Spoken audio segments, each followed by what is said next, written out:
ইন্দোনেশিয়ায় এক যুগলকে বিবাহ বহির্ভূত যৌন সম্পর্ক এবং মদ্যপানের অপরাধে ১৪০ বার দোররা অর্থাৎ বেত্রাঘাত করা হয়েছে।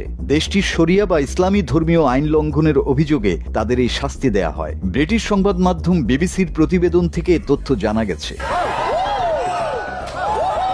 প্রতিবেদনে বলা হয়েছে ২১ বছর বয়সী ওই নারীকে ৩ নারী কর্মকর্তা পালাক্রমে দোররা মারেন। বেত্রাঘাতের সময় তিনি কান্নায় ভেঙে পড়েন এবং এক পর্যায়ে জ্ঞান হারিয়ে ফেলেন। তিনি লুটিয়ে পড়লে নারী কর্মকর্তারা তাকে তুলে অ্যাম্বুলেন্সে করে নিয়ে যান।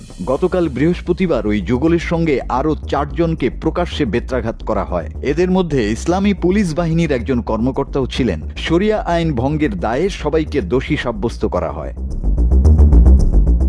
ধর্মীয়ভাবে রক্ষণশীল আচেহ প্রদেশে ইসলামী আইন ভঙ্গের শাস্তি হিসেবে বেত্রাঘাত প্রচলিত ব্যবস্থা। তবে দীর্ঘদিন ধরেই মানবাধিকার সংগঠনগুলো এই শাস্তির সমালোচনা করে আসছে। তাদের মতে এই পদ্ধতি নিষ্ঠুর। আচেহের ইসলামী ফৌজদারি আইনে বলা আছে, বিয়ের বাইরে যৌন সম্পর্কের শাস্তি হিসেবে ১০০ বার বেত্রাঘাত করা হয় এবং মদ্যপানের অপরাধে ৪০ বার বেত্রাঘাতের বিধান রয়েছে। ইন্দোনেশিয়ার মানবাধিকার সংগঠন কন্ত্রাসের আচেহ সমন্বয়ক আজহারুল হুসনা বলেন, বেত্রাঘাতের প্রক্রিয়া যথাযথভাবে নিয়ন্ত্রিত নয়। তিনি বলেন, যারা বেত্রাঘাতের শিকার হন, শাস্তির পর তাদের সহায়তার জন্য এই নিয়মগুলো আরও উন্নত করা উচিত। ইসলামী পুলিশ বাহিনীর ওই কর্মকর্তাকে ২৩ বার বেত্রাঘাত করা হয়। একই শাস্তি দেয়া হয় তার নারী সঙ্গীকেও। তাদের বিরুদ্ধে অভিযোগ ছিল তারা একটি উন্মুক্ত স্থানে ঘনিষ্ঠ অবস্থায় ছিলেন।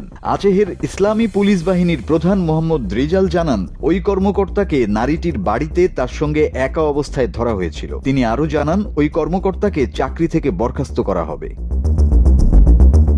মুসলিম সংখ্যাগরিষ্ঠ ইন্দোনেশিয়ার একমাত্র প্রদেশ হিসেবে আচেহেই শরিয়া আইন কার্যকর রয়েছে। এই আইনের আওতায় বহু অপরাধের শাস্তি হিসেবে প্রকাশ্যে বেত্রাঘাত করা হয়।